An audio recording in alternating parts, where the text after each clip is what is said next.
नमस्कार मंडळी. सध्या श्रावण महिना सुरू आहे आणि त्यानिमित्ताने आम्ही संपूर्ण परिवारासह निघालो निजर्णेश्वर महादेव मंदिराच्या दर्शनासाठी. जाताना एका ठिकाणी थांबून नाश्ता केला आणि मग पुढील प्रवासाला निघालो. काल रात्री पाऊस पडून गेल्यामुळे आणि आज सकाळपासूनच ढगाळ वातावरण असल्याने प्रवासात एक वेगळीच मजा येत होती. शेवटी आम्ही पोहोचलो निजर्णेश्वर महादेव मंदिरात. हे मंदिर अहिल्यानगर जिल्ह्यातील संगमनेर तालुक्यात आहे आणि इथलं निसर्गरम्य वातावरण खरंच खूप सुंदर आहे. चहूबाजूने डोंगर आणि आजूबाजूला छोटंसं जंगल. खरंच अगदी मनाला शांती देणारं ठिकाण.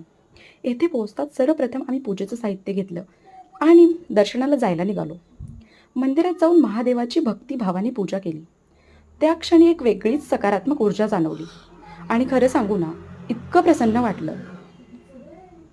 जटाटवी गलज्वल प्रवाह पावितस्थले गलेवलंब्य लंबित भुजंगतुङ्गमालिकां डमड्डमड्डमड्डमड्निनादवड्डमर्वयं चकार चण्डताण्डवं तनोतु नः शिवः शिवम्. ओम नमः शिवाय. हा व्हिडिओ आवडला असेल तर चॅनल सबस्क्राईब देखील करा. हर हर महादेव. धन्यवाद.